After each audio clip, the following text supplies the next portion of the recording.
Last time we spoke about our relationship with eternity, and I thought it was appropriate this time to focus on our relationship with Moshiach. Moshiach has become a very distorted concept, and I think it pays to spend a few minutes trying to sort out what our actual relationship is with Moshiach, and it's not just to shout at soccer matches about Mashiach. That's clearly not what it is. And it's also not just a desire to fix our problems with an understanding and a knowledge that we can't fix our problems, that we need intervention to fix our problems, and Mashiach is that intervention. It runs much deeper than that.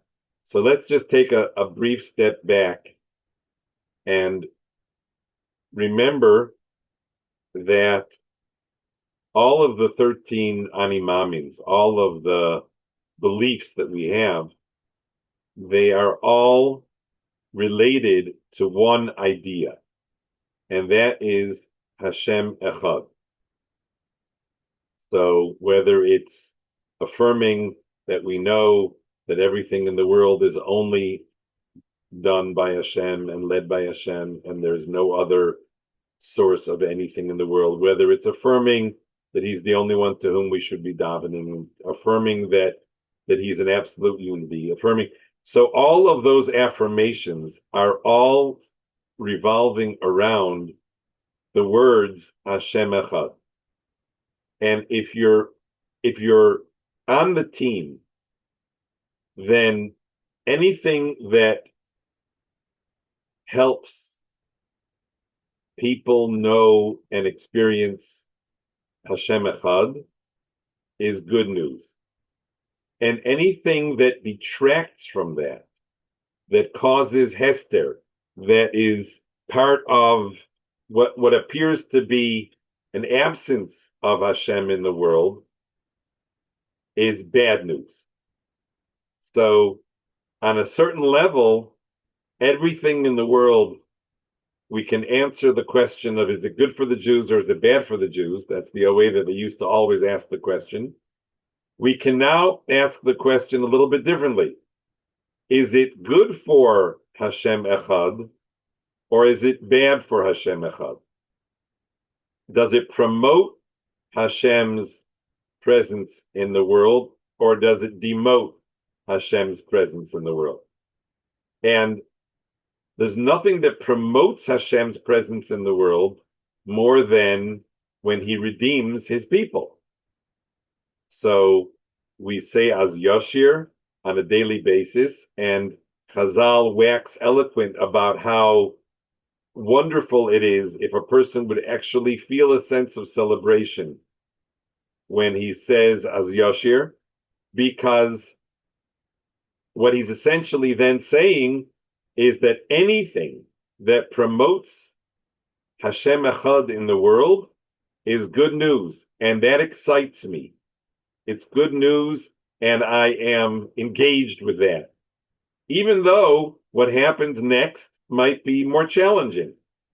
But the fact that there was something good that expressed Hashem's will in the world is good news. And so we celebrate Hanukkah, even though the surrounding historical period had a lot of things that did not promote Hashem's presence in the world. But we celebrate that which does. The same thing is true with Purim.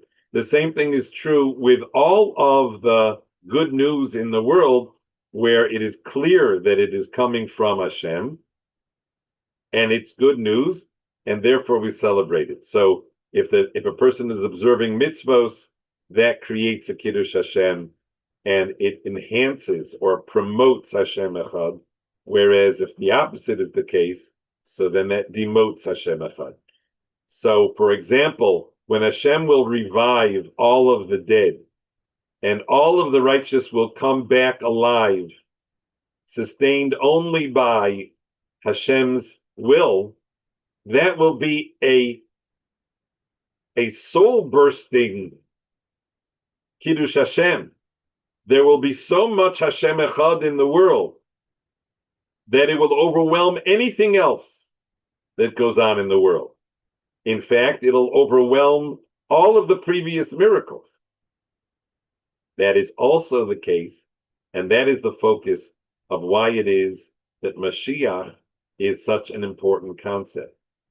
Because Hashem will redeem Klal Yisrael, and that will be a tremendous source of sanctification of Hashem's name. It will be a tremendous improvement, a step forward in Hashem Echad.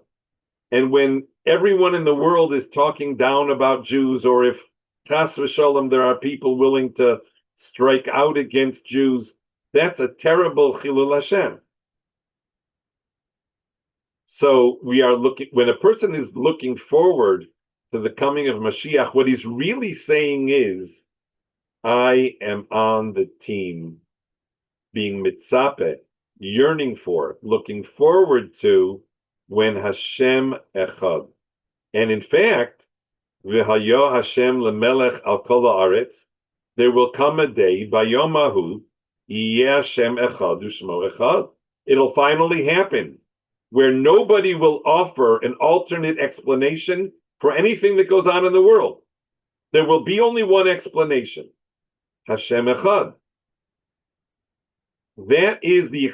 That's supposed to excite a person, to know and to yearn and to look forward to the day when there will be no competing discussions, no competing forces, no competing thoughts.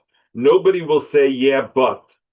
Well, there's something else that also holds sway in the world other than the Ratzon Hashem. So to be mitzapeh for Geula, to look forward to the coming of Mashiach, is really a declaration of what team you're on. And if you're on the team Hashem, and you want Hashem's presence to be manifest in the world, then you can't help but yearn for his manifestation through the coming of Mashiach. Because as it stands right now, there are moments when it doesn't look like people are promoting Hashem as being the sole source of everything in the world. By the way, at the end of Az Yoshir, in most Ashkenaz Sidurim, there's a little parenthesis. V'saroscha kasuv leimor, Shema Yisrael Hashem Elokeinu Hashem Echad. And I saw that the Chassam Sofer, he explains this little parenthetical addition. And he says that a person who reads what he just read, Vayomahu, Yeh Hashem Echad U'Shmo Echad, there's going to be universal, absolutely universal acknowledgement of Hashem's unity, that he is the whole story, and his relationship with Hashem, with Klal Yisrael, is the whole story, and that ultimately he wants the whole world to therefore know that he is Hashem. So a person might say, then what were we struggling for all these years? If it's going to come and everybody in the world is going to acknowledge Hashem, then what are we struggling for? And so he said, that's why in some Siddurim they insert, you should know that everyone will acknowledge Hashem's unity when Mashiach comes, but it won't be all equal. The people who have been saying Shema Yisrael for the thousands of years, with all the suffering, with all the challenges, and nevertheless have been proclaiming Shema Yisrael, they will have a far greater understanding and a far greater knowledge of Hashem's presence. You shouldn't think that just because everybody's going to have it and every single drunk in the world is going to know Hashem Melech, but you shouldn't think that it's all the same. The ones who have been saying Shema for all of these centuries will have a clearer and greater sense of Hashem's presence. So the message of Mashiach is whose team you're on. The message of yearning for Mashiach is a demonstration of whose team you're on. And the sense that when things happen that are not manifesting Hashem's presence, that brings you sadness and a grieving that is part of being on Hashem's team. And so I thought it was a good idea after we talked about eternity to talk about Mashiach, to recognize that this is a core feature of how it is that we are on the right team, that we are promoting Hashem's presence in our world.